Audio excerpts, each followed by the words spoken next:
Liability of principal, principal की liability आ जाएगी third party के लिए अगर वो यकीन दिला देता है कि जो एजेंट के अनऑथराइज एक्ट है वो मैंने क्या कर दिए हैं, ऑथराइज कर दिए। ठीक है, example ratification of unauthorized act by principal. दूसरा एग्जांपल इसी का ही, agency by estoppel, agency by estoppel. इस पॉइंट को मैं लिंक करूंगा रिवोकेशन वाले वर्ड्स, 2-3 पेज के बाद टॉपिक आएगा रिवोकेशन ऑफ एजेंसी, उससे लिंक करेंगे। बट एक एग्जांपल बना देते हैं। पी ने ए को अपॉइंट किया था यहाँ पर 2 साल के लिए मेरा एजेंट था, 2 इयर्स के लिए पी अपॉइंटेड ए एज परचेजिंग एजेंट।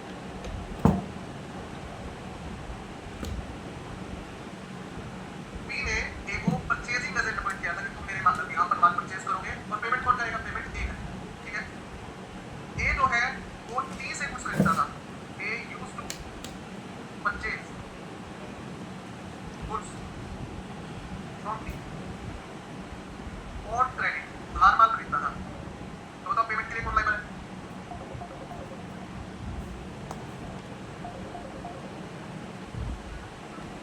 ठीक है। ए जो है परचेजिंग एजेंट था, ए किससे माल खरीदता था, टी से उधार खरीदता था, पेमेंट कौन करेगा। उसके बाद टी ने ए को बाहर निकाला, एजेंसी क्या कर दी, रिमूव कर दी। टी रिवोक एजेंसी, टी ने अपनी एजेंसी क्या कर दी, रिमूव कर दी। एजेंसी रिमूव करना मतलब अथॉरिटी वापस निकाल। फॉर एग्जांपल आपने एक एम्प्लॉय रखा हुआ था, 2 साल तक वो आपका एम्प्लॉय था, मार्केट में जाता था, सामान खरीद लाता था आपके लिए, यहाँ पर वो पेमेंट कौन करता था, एम्प्लॉय करता था। बाद में आपने उसको हटा दिया, ठीक है, और इसके बारे में थर्ड पार्टी को कोई इंटीमेशन नहीं दी, no notice, no notice to T, भाई आज के बाद ये मेरा एजेंट नहीं रहा है, ये कोई उधार माल खरीद रहा है मेरे नाम पे, उसे उधार मत देना। ठीक है, तो बताओ टी की नजर में पी आज सॉरी ए आज भी क्या है, पार्टनर सॉरी एजेंट है। इसके बाद A purchased goods in the name of T. बताओ इसके लिए ये अथराइज्ड एक्ट है या अनअथराइज्ड एक्ट है, बताओ अनअथराइज्ड, क्योंकि मैंने तो अथॉरिटी क्या कर दी, रिमूव कर दी। बट एक बात बताओ क्या टी को सपने आ रहे हैं, नहीं। तो हाँ ये अनअथराइज्ड एक्ट है, बट इस अनअथराइज्ड एक्ट के लिए ए का क्या है, अनअथराइज्ड एक्ट है, बिल्कुल इसके पास कोई अथॉरिटी नहीं थी। बट क्या इसके बारे में टी को नॉलेज थी, टी हैज नो नॉलेज, इसको कोई नॉलेज नहीं थी कि इसकी अथॉरिटी क्या हो गई है, रिवोक हो गई। तो बताओ टी लायबल होगा या नहीं होगा, टी विल रिमेन लायबल। ये पार्टनरशिप में पढ़ते थे, अगर कोई पार्टनर रिटायरमेंट ले लेता है या किसी पार्टनर को एक्सपेल कर देते हैं तो फर्म को क्या करना चाहिए, पब्लिक नोटिस देना चाहिए कि आज के बाद ये हमारा पार्टनर नहीं रहा, आज के बाद ये कोई भी डीलिंग करता है उसके फर्म लायबल नहीं। तो ऐसे ही सेम प्रिंसिपल को क्या करना चाहिए था, नोटिस देना चाहिए था थर्ड पार्टीज को कि भाई आज के बाद ये मेरा एम्प्लॉय नहीं रहा है, आज के बाद ये मेरा एजेंट नहीं रहा है, ये सामान उधार मांगने आए तो इसको मत देना। सबसे थोड़ी यार भाई वो हटान कर गया, उनकी नजर में तो आज ठीक है एजेंट है तो आप लायबल है, पूरा थोड़ा समझाया ऐसा मजा नहीं आया। आओ बच्चे लोग आ जाओ, आगे आ जाओ, पेज नंबर 5174 पर क्या लिखा हुआ है, रिवोकेशन ऑफ अथॉरिटी। क्या अथॉरिटी, अथॉरिटी का मतलब एजेंसी, पावर जो आपने किसी को दे रखी है। क्या अथॉरिटी रिवोक की जा सकती है, हाँ रिवोक की जा सकती है। प्रिंसिपल जब चाहे तब अथॉरिटी क्या कर सकता है, रिवोक कर सकता है, क्लियर। और एजेंट भी जब चाहे तब जॉब छोड़ के एजेंसी छोड़ के जा सकता है। दोबारा से 2 वर्ड है, एक है रिवोकेशन बाय प्रिंसिपल, प्रिंसिपल क्या कर रहा है, रिवोक कर रहा है अपनी अथॉरिटी। मैंने आपको अथॉरिटी दे रखी है कि मेरे यहाँ पर ये काम करो, मैंने अपनी एजेंसी क्या कर दी, रिवोक कर दी, ठीक है। By giving notice to agent को इन्फॉर्म कर दो, अगर आपको अपने एम्प्लॉय को बाहर निकालना है तो क्या करना पड़ेगा, उसको इन्फॉर्म कर दो कि भाई कल से बताना, ठीक है, ओके। बट ये जो रिवोकेशन है वो थर्ड पार्टी के केस कब इफेक्टिव माना जाएगा, such revocation will be effective against the third party only if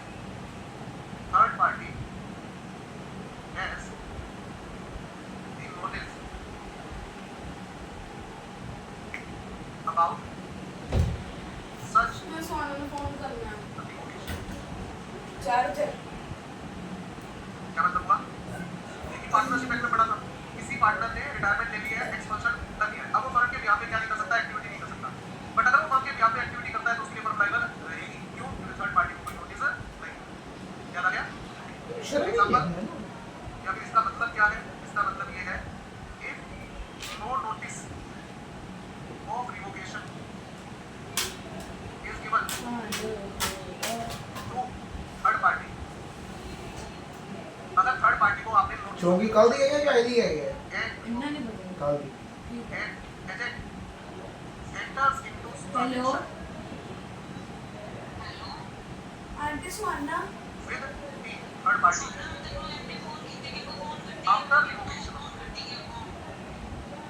अच्छा गई ठीक है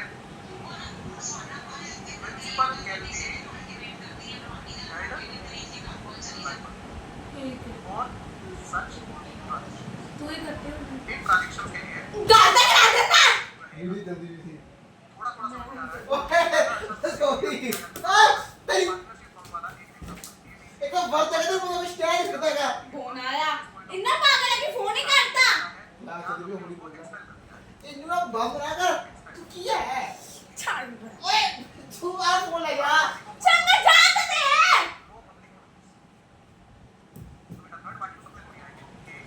आपका पार्टनर नहीं रहा। अब एक पार्टनर सभी पार्टनर्स का क्या होता है? एजेंट होता है। एक बार तो दो एजेंसी का अप्लाई होता है।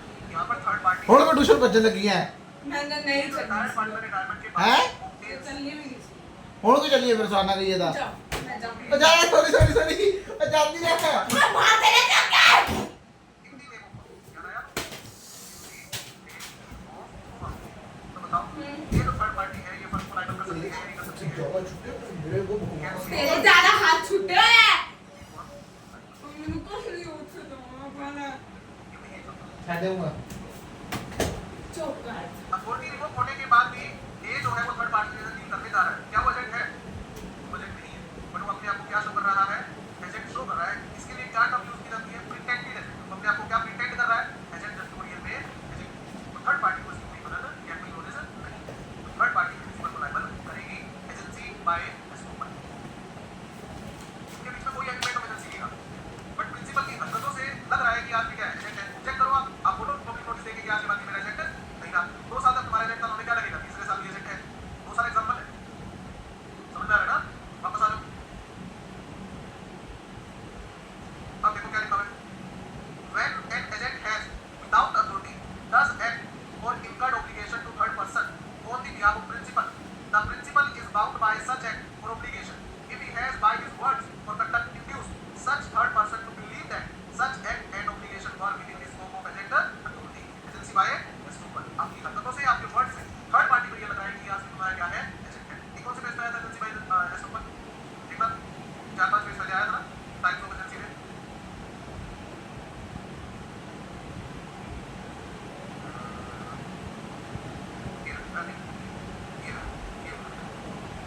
Page number 5.155।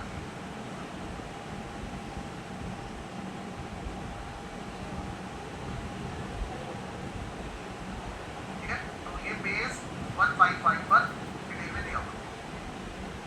आ गया लोग? अच्छा ये एक पॉइंट पढ़ा था, principal liability for the agent fraud. अगर एजेंट कोई फ्रॉड करता है तो उसके लिए एजेंट पर्सनली लायबल होगा। एजेंट अगर कोई फ्रॉड करता है तो उसके लिए agent will be personal liable. Misrepresentation fraud committed by agent, ठीक है, have the same effect by such agent as if such misrepresentation of fraud has been made or committed by the principal। Agent ने fraud किया तो किसने क्या माना जाएगा? किसने फ्रॉड किया? प्रिंसिपल। थर्ड पार्टी का नुकसान किससे रिकवर कर लेगी? प्रिंसिपल से। और प्रिंसिपल अपना नुकसान किससे रिकवर करेगा? एजेंट से। ठीक है, देखो क्या लिखा हुआ है। हमने एक पॉइंट पढ़ा था पार्टनरशिप में, पार्टनर के एक्ट के लिए कौन लायबल? फर्म। तो ये पार्टनर फर्म का क्या होता है? एजेंट होता है एक्ट। और पार्टनर अगर कोई ओमिशन कर दे तो, कोई भूल कर दे तो फर्म लायबल। पार्टनर ने कोई फ्रॉड किया है तो वो भी फर्म लायबल की, वही तो पॉइंट है। बट इसके अंदर 2 पॉइंट होंगे। क्या? नंबर 1, जो उसने फ्रॉड किया है, जो उसने मिसरिप्रेजेंटेशन की है, वो अथॉरिटी के अंदर आ रहा है तो उसके लिए कौन लायबल? Principal liable. ठीक है, बाकी वाला एग्जांपल याद है? पार्टनरशिप हमने फर्म में पार्टनर का बिजनेस किया था तो ए पार्टनर ने कार ली। अब ये तो फ्रॉड हो गया, यानी उसकी ओमिशन है।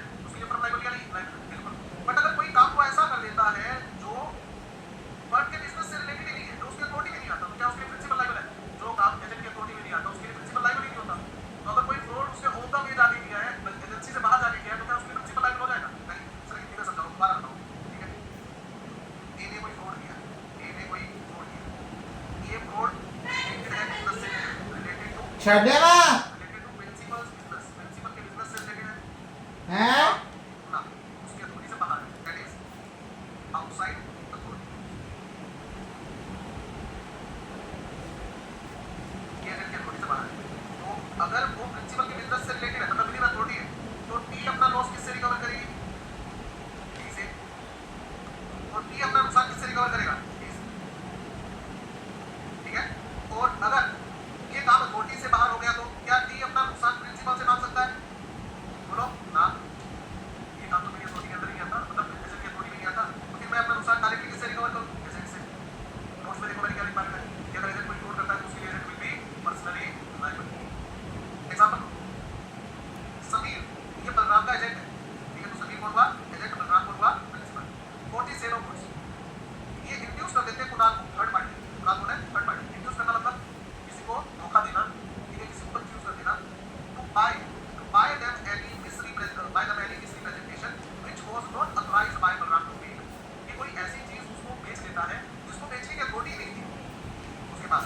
तो the contract is voidable between the Balram and Kunal, ठीक है, at the option of Kunal. बताओ फ्रॉड से किसी कंसेंट ली जाती है तो क्या होता है? Agree party consent to validity of the authority, but इसके लिए टी लायबल नहीं होता, ठीक है। टी को लायबल नहीं कर सकते, क्यों? क्योंकि वो मेरी अथॉरिटी के अंदर ही नहीं आता, ठीक है। एग्जांपल चेंज, ए का फ्रॉड है, आपने एक एम्प्लॉय रखा हुआ है जो आपको गुड्स कैश और उधार दोनों में बेचने के लिए अथॉराइज है, ठीक है। उधार गुड्स बेचेगा, उधार में पेमेंट कलेक्ट करेगा, आपने एक एम्प्लॉय को सेलिंग एजेंट अपॉइंट करा, ओके। उसने उधार माल बेचा, बाद में पैसा कलेक्ट किया कस्टमर से और पैसे को सबके में लगा दिया। बताओ एजेंट ने क्या किया? फ्रॉड किया। थर्ड पार्टी से पैसा लेके किसको देना चाहिए था? प्रिंसिपल को देना चाहिए था, बट उसने उसको क्या कर दिया? पर्सनली यूज कर दिया। किसका फ्रॉड? एजेंट का। अब बताओ प्रिंसिपल जो है वो थर्ड पार्टी से पैसा मांग सकता है नहीं मांग सकता? कि भैया जो उधार माल बेचा उसके पैसे दे दो, पैसे तो दे दिए किसको? एजेंट को। मेरे पास तो किया है, आपके पास किया है, अगर एजेंट ने आपके साथ फ्रॉड किया है तो फिर आप सुनो, मैं तो डिस्चार्ज हो गया। अब यहाँ पर प्रिंसिपल अपना नुकसान किससे रिकवर करेगा? एजेंट से। ये बात है। मैंने थर्ड पार्टी को क्लियरली बोला हुआ है कि आप सिर्फ माल खरीदना, इससे पेमेंट आपको डायरेक्टली मेरे अकाउंट में जमा करवानी है, पेमेंट आपको डायरेक्टली मेरे अकाउंट में जमा करवानी है। एजेंट वाले पैसे मांगेंगे, थर्ड पार्टी उसको पैसा दे दिया, थर्ड पार्टी को पता है कि वो पैसा लेने के लिए प्राइस नहीं है और आप फिर भी उसको पैसे दे रहे हो, तो क्या आप प्रिंसिपल को लायबल कर सकते हो? नहीं कर सकते।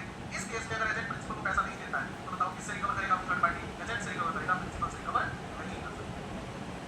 कोई समय आया थोड़ा आया है, मजा नहीं आया।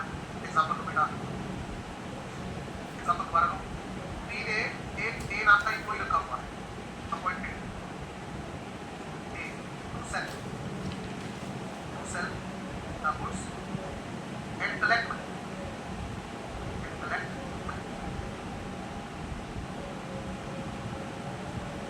ठीक है। ए ने टी को क्रेडिट सेल दी ₹5 लाख।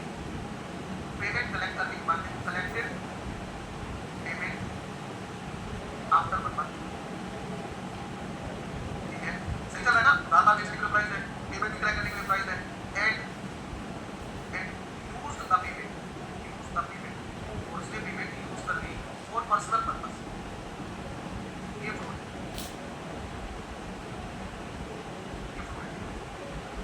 बताओ क्या टी जो है वो दोबारा पेमेंट करने के लिए बाउंड है? बोलो टी क्या माना जाएगा? Discharge, not liable.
हुआ है कि payment be made in this method of number, ठीक है। Direction to all parties to pay in these method, कि आपको पेमेंट किसके अकाउंट में डालनी है, टी के बैंक अकाउंट में डालनी है, तो दिक्कत तो नहीं है। अब ए ने क्या किया, A collected some payment and he supplied, और उस पेमेंट को अपने सप्लाई कर देता है। ये तो फ्रॉड हो गया। बट बताओ क्या ये फ्रॉड इसकी अथॉरिटी में आता है? बोलो, क्या ये पेमेंट कलेक्ट करने के लिए प्राइस था? नहीं था। और ये बात सभी थर्ड पार्टी को पता है, इनवॉइस पे लिखा हुआ है, डायरेक्शन है कि जो पेमेंट करनी है वो बी के अकाउंट में डायरेक्ट करनी है, आपने क्यों दिया उसको कैश? पॉइंट समझ आ रहा है? तो ये fraud of A not following with in authority, ये उसकी अथॉरिटी में नहीं आता है। तो क्या यहां पर टी डिस्चार्ज हो जाएगा? T not discharge, that is will remain liable to make payment to payment हो गया, ठीक है। T can recover the loss, sir मेरा तो नुकसान हो गया, आप किससे रिकवर करो? ए से डायरेक्टली रिकवर करो। आपको अगर 12 इंस्टीट्यूट में फीस जमा करवानी है तो बताओ कहां जमा करवाओगे? सर रिसेप्शन पे जाएंगे और वहां पर जमा करवाएंगे और हमें क्या मिल जाएगी? रसीद मिल जाएगी, ठीक है। मान लो कोई बच्चा फीस लेके आया, रिसेप्शन पे कौन बैठा है? हमारे एजेंट है। जो भी एम्प्लॉय किसके एजेंट होते हैं? एम्प्लॉयर के। तो 12 इंस्टीट्यूट इज एम्प्लॉयर, तो अगर आपने उनको फीस दी है इसका मतलब किसको फीस दी है? अब मान लीजिए आपने रिसेप्शन पे फीस जमा करवाई और वो उस पैसे को मिसयूज कर लेते हैं, तो क्या 12 इंस्टीट्यूट आपसे दोबारा फीस मांग सकती है? नहीं मांग सकती। कौन समझ आया? अब मान लीजिए आप फीस ले गए और आपने फीस लाके इसको दे दी, क्या ये फीस कलेक्ट करने का प्राइस है? सही कह रहे हैं। हां इधर टीचर में क्या ये फीस कलेक्ट करने का प्राइस है? नहीं सर, ये फीस कलेक्ट करने का प्राइस नहीं है, ये तुम लोगों की मॉनिटरिंग के लिए रखा गया है। सर अच्छे दिखा। हां बैठ जाओ। बताओ अगर आपने इसको फीस दे दी और ये बाद में फीस 12 इंस्टीट्यूट को नहीं देता तो 12 इंस्टीट्यूट आपसे फीस दोबारा मांग सकती है, बाद में आप इसको पकड़ लेना चाहिए, ठीक है। दोनों हो गए। अच्छा एक पॉइंट हमने क्या पढ़ा था? Notice to active partner means notice to entire firm, याद है क्या? Notice to active partner means notice to entire firm. तो थर्ड पार्टी किससे डील कर रही है? प्रिंसिपल से, एजेंट से? एजेंट से। तो थर्ड पार्टी किसको नोटिस देगी? एजेंट को। और एजेंट का नोटिस किसको माना जाएगा? Notice to principal. एजेंट जो है वो सामान खरीदने गया थर्ड पार्टी के पास, थर्ड पार्टी ने कहा कि सामान तो आया हुआ है बट इस बार क्वालिटी में थोड़ा सा डिफेक्ट है, मतलब इस बार थोड़ी इंफीरियर क्वालिटी गुड्स आई हुई है, खरीदनी है तो ठीक है, नहीं तो भैया 1 महीने बाद आ जाना। एजेंट कहता दे दे। अब क्या प्रिंसिपल रिटर्न कर सकता है गुड्स उसको थर्ड पार्टी को? नहीं कर सकता। क्या प्रिंसिपल ये कह सकता है कि आपने मुझे बताया नहीं, मैंने मेरे साथ डील करने कौन आया? एजेंट। तो notice to agent means notice to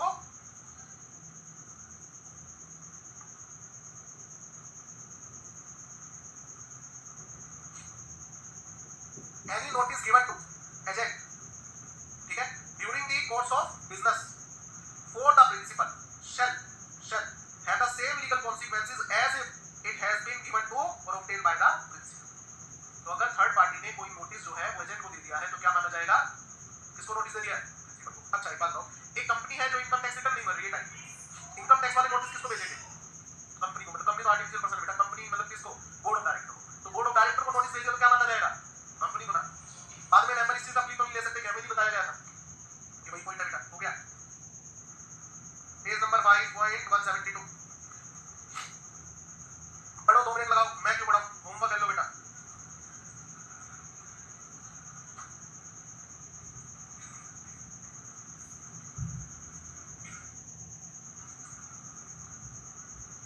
When agent is personally liable,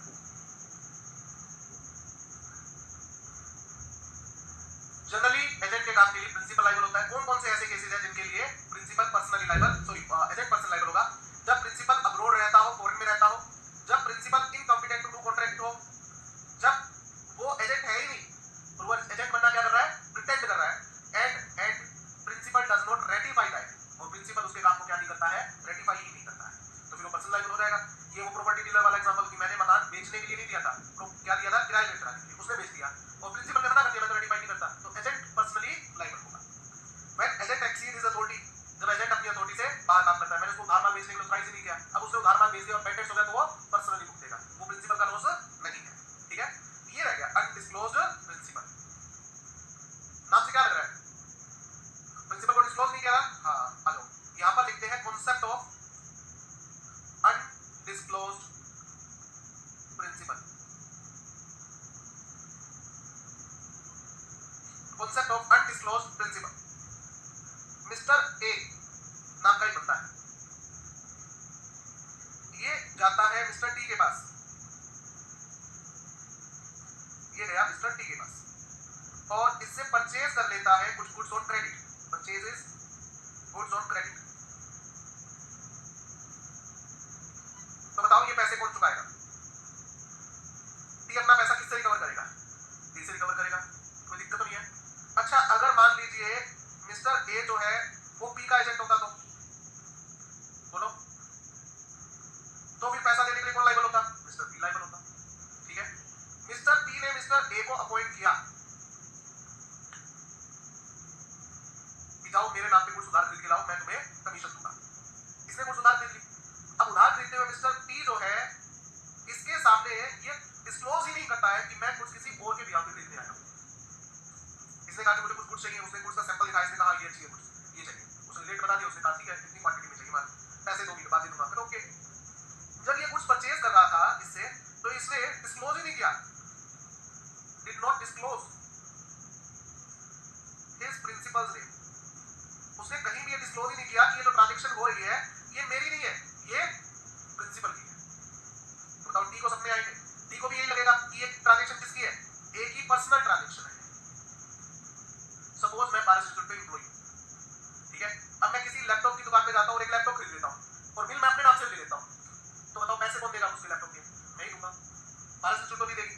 अच्छा सर मान लीजिए मैंने पारस इंस्टीट्यूट के लिए खरीदा होता तो कहीं मेंशन तो करोगे पारस इंस्टीट्यूट के लिए है, बिल किसके नाम से कटता? पारस इंस्टीट्यूट के नाम पे। या फिर आप बोलते हैं कि भैया इसका बिल मेरे नाम पे कटवा देना, बट पेमेंट कौन करेगा? पारस। कहीं तो डिस्क्लोज करो कि आप एजेंट हो, नहीं तो टी को क्या लगेगा कि आपकी क्या है? पर्सनल ट्रांजैक्शन है। तो आप बताओ कौन लायबल है इसके लिए?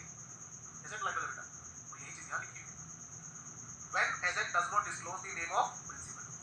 तो थर्ड पार्टी को क्या लगेगा कि ये जो ट्रांजैक्शन है ये खुद पर्सनली कर रहा है, ये लैपटॉप ये बंदा खुद पर्सनली खरीद रहा है। ठीक है, presumption arise a presumption that he himself undertake to be personally liable। तो एक presumption ली जाएगी कि ये ट्रांजैक्शन आपने अपने लिए की है और उसके लिए आप पर्सनली लायबल हो जाओ। ठीक है, ओके। अब ये कॉन्सेप्ट खत्म नहीं हुआ, डिस्क्लोज का प्रिंसिपल का कॉन्सेप्ट आगे भी चलेगा। तो बताओ इसके लिए कौन लायबल है? ये मिस्टर ए की क्या मानी जाएगी? पर्सनल ट्रांजैक्शन मानी जाएगी। तो इसके लिए कौन लायबल होगा? And will be personally liable. क्या मिस्टर टी को कोई फर्क पड़ेगा? बाद में पता लगता है कि अरे यार इसको तो मिस्टर पी ने अपॉइंट किया था, तो पेमेंट देने मिस्टर पी आ गया। जैसा वो लैपटॉप की पेमेंट थी ना, तो कौन सी पेमेंट? अभी 3 दिन पहले मिस्टर ए आके लैपटॉप नहीं लेके गया था, हाँ, बट उसने तो ये कहा ही नहीं कि लैपटॉप आपके लिए खरीद रहा है, वो बताना भूल गया होगा। कोई बात नहीं, वो ट्रांजैक्शन मेरे लिए थी। तो बताओ टी को कोई दिक्कत है? टी को कोई दिक्कत नहीं। बाद में अगर प्रिंसिपल डिस्क्लोज होता है तो क्या होगा? ट्रांजैक्शन जब की तब नहीं बताया गया था कि ट्रांजैक्शन किसी और के भी आपके लिए है, ट्रांजैक्शन होने के बाद पता लग रहा है कि ये ट्रांजैक्शन किसी और के लिए की गई है, टी को कोई फर्क पड़ेगा क्या? मुझे क्या फर्क पड़ेगा, पैसे तो सेम देगा। ठीक है, मान लो 50,000 का लैपटॉप है तो 50,000 लैपटॉप 50,000 कौन दे रहा है? मिस्टर ए देने आया, मिस्टर टी देने आया, मुझे क्या फर्क पड़ता है? उस तरह का फर्क पड़ता है तो मतलब अगर टी ये प्रूव कर दे कि अगर मुझे पहले पता होता ये ट्रांजैक्शन इसकी पर्सनल ट्रांजैक्शन नहीं है या ये मिस्टर बी की ट्रांजैक्शन है तो मैं ट्रांजैक्शन करता ही नहीं, तो बताओ क्या होता? तो टी ट्रांजैक्शन कैंसिल कर सकता है। नहीं समझ आओ आगे आओ। Right of third party, page 173 third party की क्या है? Right of party to a contract made by undisclosed agent. अब अनडिस्क्लोज्ड प्रिंसिपल बोलो या डिस्क्लोज्ड एजेंट बोलो, बात एक ही बेटा। जब प्रिंसिपल डिस्क्लोज नहीं हुआ इसका मतलब एजेंट भी नहीं डिस्क्लोज हुआ। ठीक है, ये वाला एग्जांपल देखिए, ये एग्जांपल देखते हैं। वानखेड़े स्टेडियम के अंदर आईपीएल देखते हो क्या? हाँ, वानखेड़े स्टेडियम के अंदर बहुत पुरानी बात है, कलकत्ता नाइट राइडर का मैच हो रहा था मुंबई की टीम के साथ और वो कलकत्ता नाइट राइडर वाले जीतते जीतते लास्ट में हार गए। शाहरुख खान ने उसमें अच्छी खासी दारू पी रखी थी, वो वैसे गुस्से में था कि जीता हूं मैं, जाके बताओ यार मैं तो अपने सारी इंडियन टीम के बंदे उसमें, ये तो कोई नई बात बोली थी जीतते हुए हार जाना। शाहरुख खान ज्यादा गुस्से में था तो वो बाउंड्री की जो रोप होती है ना उसके आसपास ही खड़ा था, तो गुस्से में वो अंदर की तरफ आ रहा था, वहां पर एक गार्ड खड़ा था जो काफी सीनियर एज में था, उसने उसको आगे जाने से रोक दिया कि आप आगे नहीं जा सकते, इस बाउंड्री वॉल से आप आगे नहीं जा सकते। तो उसने कहा तेरे को पता है मैं कौन हूं? भाई कोई भी हो मुझे क्या पता, उसको पता ही नहीं कितना बड़ा स्टार है। ठीक है, वो बोला कि कोई भी हो मेरी ड्यूटी है मैं आपको आगे ना जाने दूं। तो शाहरुख खान ने उसको गालियां निकाली और गार्ड को मार के यही गाड़ दूंगा। ठीक है, और ये पब्लिकली उसने गाली निकाली उसको और धमकी दी। वानखेड़े स्टेडियम की जो अथॉरिटी है उन्होंने कहा कि एक बहुत सीनियर आदमी है अपनी ड्यूटी कर रहा था और आपने दारू पी कैसे बोला, आप इनसे माफी मांगो। शाहरुख खान ने कहा मैं माफी अपने बाप से नहीं मांगता, ये चीज क्या है? ठीक है सर, आज के बाद वानखेड़े स्टेडियम में आपकी एंट्री बंद। जो वानखेड़े स्टेडियम की अथॉरिटी है इन्होंने कहा कि आज के बाद आपको वानखेड़े स्टेडियम में कोई एंट्री नहीं दी जाएगी। थोड़े दिन बाद फिर मैच था वानखेड़े स्टेडियम में केकेआर का, कलकत्ता नाइट राइडर का।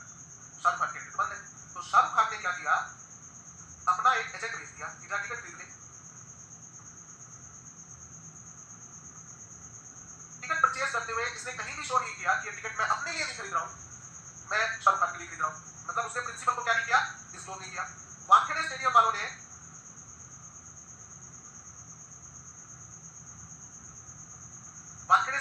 ये कौन है, थर्ड पार्टी, इन्होंने टिकट भेज दी। अब इनको क्या लगा कि टिकट खरीदने कौन आया हुआ है, ये बंदा, इसने प्रिंसिपल को डिस्क्लोज ही नहीं किया, अनडिस्क्लोज्ड प्रिंसिपल। ठीक, बाद में जिस दिन मैच था, मैच डे था, अब ये शाहरुख खान यहाँ पर एंट्री ले रहा है। वानखेड़े स्टेडियम वाले कहते हैं सर एक मिनट, आप कहाँ जा रहे हो, आपकी तो एंट्री बंद है। कहता है मेरे पास टिकट है। आपके पास टिकट कहाँ से है? कहता मैंने अपना बंदा भेज रखा था। अब मेरे पास टिकट है, मेरे पास राइट टू गेट एंट्री। जैसा अगर हमें पहले पता होता ना कि ये टिकट आपके लिए खरीदी जा रही है, तो हम ये टिकट उसको नहीं भेजते, ठीक है। तो हम आपको एंट्री नहीं लेने देंगे, आपके पैसे आपको वापस किए जाते हैं, बट आपको एंट्री नहीं मिलेगी। मैं इस ट्रांजेक्शन को क्या कर रहा हूँ, थर्ड पार्टी क्या कर सकती है, ट्रांजेक्शन को कैंसिल कर सकती है, क्योंकि यहाँ पर प्रिंसिपल कौन है, मैटर करता है। मुझसे लैपटॉप खरीद के लेके गया कोई, अपने लिए लेके गया, किसी और को लेके गया, मेरे को क्या फर्क पड़ता है, मेरे को पैसों से मतलब है, बट एंट्री कौन कर रहा है मैच में, यहाँ पर फर्क पड़ रहा है ना। तो बताओ अब क्या होगा, थर्ड पार्टी का राइट है वो इस ट्रांजेक्शन को क्या कर सकता है, रिपुटेट कर सकता है, बट थर्ड पार्टी को ये शो करना पड़ेगा कि मुझे फर्क पड़ता है कि ये ट्रांजेक्शन इसने खुद के लिए की थी या किसी और के लिए की थी। जहां पर आइडेंटिटी ऑफ प्रिंसिपल मैटर करती है और वहां पर प्रिंसिपल की आइडेंटिटी को अगर छुपाया गया है तो थर्ड पार्टी कॉन्ट्रैक्ट को क्या कर सकती है, कैंसिल कर सकती है। पॉइंट समझ आ गया। ये वाला example IPL match Wankhede stadium, ठीक है, ये वाला इंसिडेंट था। If an agent makes a contract with a person who neither know nor he has reason to suspect or doubt that he is an agent, अब बताओ वानखेड़े स्टेडियम वालों को क्या पता कि किसी और के लिए टिकट खरीदते हैं, उसके अकॉर्डिंग तो वो आपको टिकट बेच रहे हैं, ठीक बात है ना। His principal may require the performance of contract, but the other contracting party मतलब किसकी बात कर रहे हैं, third party, has as against the principal the same right as he would have against the agent if the agent had been the principal। हमें हर वो right principal के against मिलेगा जो हमें एजेंट के अगेंस्ट मिलता है। तो मतलब अब इस टिकट का पैसा हम किससे ले सकते हैं, प्रिंसिपल से ले सकते हैं, ठीक है। अगर प्रिंसिपल डिस्क्लोज होता है, if principal disclose himself before the contract is completed, the other contracting party may refuse to fulfil the contract. अगर थर्ड पार्टी ये शो कर देती है, if he can show that if he had known who was the principal in the contract or if he had known that the agent was not a principal, he would not have entered into contract. अगर हमें ये पता होता कि agent है किसी का, अगर हमें ये पता होता कि ये प्रिंसिपल है, तो हम ये कॉन्ट्रैक्ट कभी ना करते। अगर थर्ड पार्टी ये प्रूव कर देती है तो थर्ड पार्टी क्या कर सकती है, कॉन्ट्रैक्ट को कैंसिल भी कर सकती है। थोड़ा थोड़ा समझ में आया। आओ इसके आगे स्टार लगाते हैं, यहां समझाते हैं इसके बारे में। टी ने अपॉइंट किया ए को, ए डील करता है थर्ड पार्टी के साथ, व्हाइल डीलिंग विद टी, हाँ क्या हुआ, A does not disclose his principal name, ठीक है। अब at the time of performance of contract,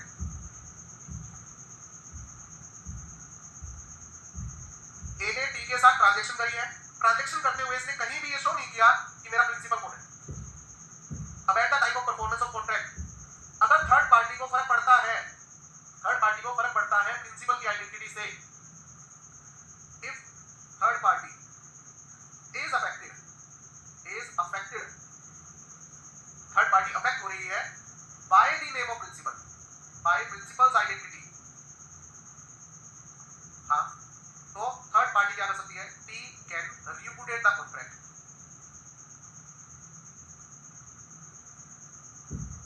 तो आप कॉन्ट्रैक्ट को क्या कर सकते हो, रिपुटेट कर सकते हो, कैंसिल कर सकते हो। सर ऐसा कुछ भी फर्क नहीं पड़ता मुझे, तो लैपटॉप खरीदा है, पैसे देने पी आए या ए आए, मुझे कोई फर्क नहीं पड़ता, वैलिड ट्रांजैक्शन क्या रहेगी, वैलिड रहेगी। अगर प्रिंसिपल की आइडेंटिटी मैटर करती है तो contract becomes voidable eight the option of third party. Third party चाहे तो कॉन्ट्रैक्ट कैंसिल कर सकती है और चाहे तो उसके लिए यस कह सकती है, बट अगर प्रिंसिपल की आइडेंटिटी मैटर ही नहीं करती तो भाई कंसीडरेशन तो कोई भी दे सकता है। बट क्या है ना, सेकंड यूनिट में लैपटॉप आपसे कौन खरीद के लेके गया, ए, अब पैसा देने के लिए ए आ रहा है या बी आ रहा है, आपको क्या फर्क पड़ता है, कोई फर्क नहीं पड़ता मुझे, तो मेरा ट्रांजैक्शन वैलिड रहेगी। आपका वॉइडेबल कब होगी transaction at the description of T, जब प्रिंसिपल की आइडेंटिटी मैटर करती है, अफेक्ट होता है कॉन्ट्रैक्ट से, सही है। आगे बढ़ आगे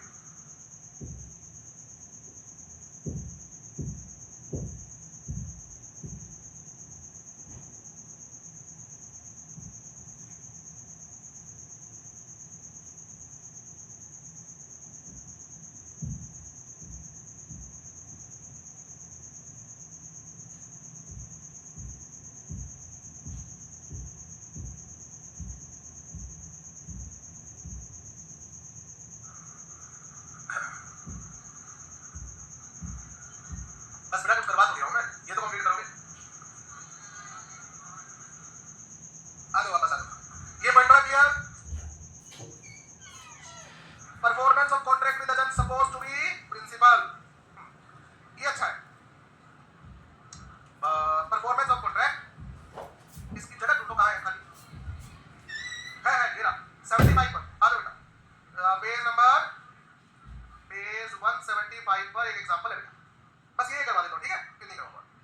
हाँ पक्का, मतलब ये वही है। पेज नंबर 173 तक है ये। हाँ इसका एग्जांपल है। पी जो है वो एक फार्मर है, ए जो है ये भी एक फार्मर है, दोनों किसान हैं, ओके, दोनों दोस्त भी हैं। टी जो है वो ट्रेडर है, अनाज खरीदते और बेचते आदि। अच्छा ये अनाज खरीदते और बेचते, इनके पास फार्मर आते हैं और वो क्या करते हैं, पैसा उधार ले जाते हैं कि अभी खेती करूंगा उसके लिए खाद बीज चाहिए, तो आप मुझे कुछ पैसे उधार दे दो। बदले में ये इनको प्रॉमिस करके जाते हैं कि जितनी फसल हम उगाएंगे वो हम आपको बेचेंगे, तो इनका फायदा होता है। ट्रेडर को पता है कि किसान है ये, अब कितने पैसे चाहिए, कहता है 1 लाख रुपए चाहिए, खाद बीज वगैरह ले जा, प्रॉमिस कर जितनी फसल उगाएगा वो सारी की सारी मेरे थ्रू बेचेगा। वो कहता है तो बेचनी है आपके थ्रू बेच देंगे। तो इसने इसको उधार दे रखा है, ₹1 लाख इसको उधार दे रखी है, ठीक है? एडवांस लिख लो, एडवांस, ये इसने इसको एडवांस दिया हुआ है, एडवांस 1 लाख, ठीक है? इसने फसल उगाई नहीं इस बार, नो फार्मिंग, इसने कोई फार्मिंग नहीं की इस बार, या इसकी फसल खराब हो गई थी, व्हाटएवर दैट इज, ओके। इसने काफी सारी फसल उगा रखी थी,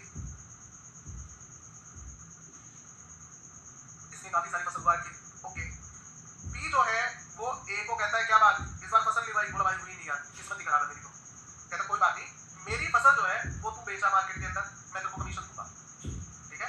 इसने अपॉइंट कर दिया, appointed A to sell his B, ये अनाज तू बेच दे, ठीक है, मैं तेरे को कमीशन दूंगा, ओके। ये जाकर इसको गुड्स बेच आता है, सोल्ड बी ₹4 5 लाख, इसने इसको अनाज बेच दिया 5 लाख रुपए में। अनाज बेचते हुए इसने कहीं भी प्रिंसिपल डिस्क्लोज नहीं किया, विदाउट डिस्क्लोजिंग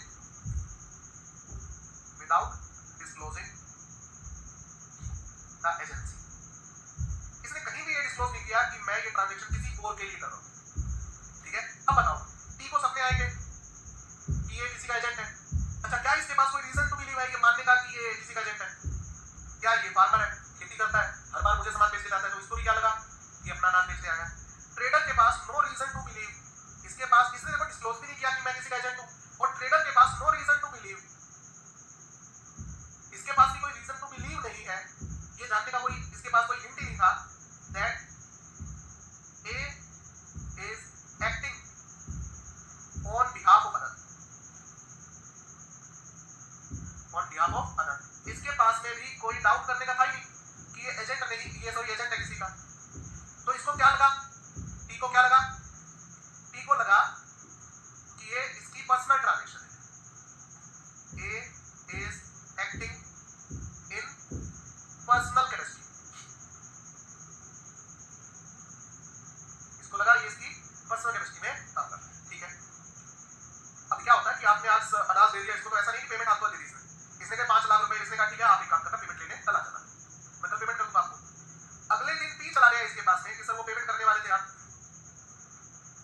पी जो है, पी डिस्क्लोज करता है अपने आप को, P discloses himself as principal, भाई आप वो पेमेंट कर देते, आपने कहा था सर कौन सी पेमेंट, आपने तो कहा 5 लाख रुपए कल ले जाना, 3 दिन बाद ले जाना, मतलब इसको ए को, ए का आपसे क्या ले देना, वो जो अनाज वो आपको दे के गया ना, मेरा अनाज, अच्छा उसने मुझे कहीं बताया ही नहीं भाई, कहते कोई बात नहीं भाई साहब, नहीं बताया, बताना रह गया होगा, अब मैं बता देता हूँ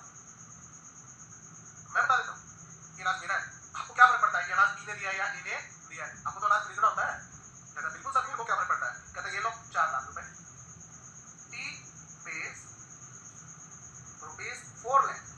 अब बताओ 4 लाख कहां से आ गए बेटा, 5 लाख का अनाज और 1 लाख रुपए मुझे लेने थे किससे, ए से। अब ये कहता है कि 1 लाख रुपए आपको किससे लेने हैं, ए से लेने हैं तो भैया ए से लो ना, मुझसे क्यों ले रहे हो? ये कहता है कि सर इसने कहीं भी डिस्क्लोज ही नहीं किया था कि आप प्रिंसिपल हो, तो मुझे क्या लगा ये उसकी क्या है, पर्सनल ट्रांजैक्शन है। अगर ये उसकी पर्सनल ट्रांजैक्शन होती तो मैं 1 लाख रुपए काट के देता ना उसको। अगर ए मेरे से पेमेंट मांगता तो मैं कितने पैसे देता? 4। आपने अपने आप को डिस्क्लोज कर दिया है, कोई बात नहीं, मुझे कोई दिक्कत नहीं है, बट जो ये मेरा राइट टू डिडक्ट ₹1 लाख है ये अब रहेगा, क्योंकि आपने कब डिस्क्लोज किया? ये ट्रांजैक्शन होने के बाद। तो मैं आपको कितने लाख रुपए देने के लिए मांगू? तो हर वो राइट जो मेरा ए के खिलाफ था अब किसके खिलाफ है? आपके खिलाफ रहेगा, क्योंकि आप बात क्या है। 1 मिनट खिचड़ी कर दिया आपने, दोबारा समझाओ। इसने 1 लाख रुपए से एडवांस ले रखे थे और प्रॉमिस करके चला गया कि मैं सारी फसल आपको बेचूंगा। इसकी फार्मिंग हुई नहीं किसी भी वजह से, इसने अनाज उगाया और इसने इसको अपॉइंट कर दिया कि भाई तू मेरा अनाज बेच दिया, मैं तेरे को ब्रोकरेज दूंगा। कह रहा ठीक है। इसने इसको सारा अनाज बेच दिया और कहीं भी डिस्क्लोज नहीं किया कि अनाज इसका नहीं है। तो सर उसको पता होना चाहिए, चलो मैंने डिस्क्लोज नहीं किया, उसको पता, अरे उसके पास कोई रीजन टू बिलीव ही नहीं था, जो ये भी फार्मर है वो भी फार्मर है, मेरे को लगा इसका अनाज है, ठीक है। इसको क्या लगा ये पर्सनल ट्रांजैक्शन है, बाद में ये आके डिस्क्लोज करता है भाई ये मेरी ट्रांजैक्शन थी, वो तो मेरा एजेंट था, कोई बात नहीं, फिर ये मेरा राइट टू डिडक्ट ₹1 लाख ना वो रहेगा, क्योंकि आप बाद में आए हो डिस्क्लोज करने के लिए। आगे बात समझ? तो हर वो राइट जो एजेंट के खिलाफ था मेरा, ये मानते हो कि उसकी पर्सनल ट्रांजैक्शन थी, वो राइट मेरा प्रिंसिपल के अगेंस्ट भी रहेगा, क्योंकि एक फॉल्ट आपका भी है, क्योंकि उसने आपको डिस्क्लोज नहीं किया। तो भाई मेरा 1 लाख रुपए जो मेरे को कब मिला? आप किससे रिकवर करो? एजेंट से, क्योंकि उसकी गलती है कि उसने आपका नाम डिस्क्लोज नहीं किया। पॉइंट समझ में आ गया? क्या चीज? दोबारा बताओ क्या कर रहे हो? इंटरेस्ट वगैरह सब काट के, मैं ये मान के चलो कि इंटरेस्ट वगैरह कुछ भी नहीं है, होता तो इंटरेस्ट भी काटता बेटा। वापस आ जाओ। When agent does not disclose that he is acting as agent, agent ने डिस्क्लोज नहीं किया कि वो एजेंट है, and the principal require the performance. अब पेमेंट लेने कौन पहुंच गया? बोलो, फार्मर ने शो नहीं किया, ए ने शो नहीं किया ठीक हो कि मैं एजेंट तो किसी का, ये अनाज मेरा नहीं है, और पेमेंट लेने कौन पहुंच गया? Principal. Then the principal can obtain such performance. हाँ तो पेमेंट आपको मिलेगी बॉस, अनाज तो मेरा था, चलो उसने डिस्क्लोज नहीं किया मेरा नाम, बट है तो मेरा ही अनाज, तो ये 5 लाख की पेमेंट आप मुझे दे दो, subject to the right and obligation existing. Subsisting मतलब एक्सिस्टिंग, जो 1 लाख रुपया ऑलरेडी मैंने एजेंट को दे रखा था थर्ड पार्टी ने, वो काट कर दूंगा, 1 लाख रुपए डिडक्ट करके दूंगा। तो आपके पास बिल्कुल राइट है कि आप पेमेंट ले सकते हो, ठीक है, पास आगे, बट कितने मिलेंगे? 4 लाख मिलेंगे, 5 लाख नहीं मिलेंगे। ये वाला एग्जांपल मैंने आपको आगे सोल्व करके दिया है, बस हो गया। The option of third person to sue the agent or the principal. हाँ, P ने अपॉइंट किया A को, A ने डील किया T को। A did not disclose the name of principal. तो ये कौन सा केस बना? Undisclosed principal. P ने किसको अपॉइंट किया था? A को।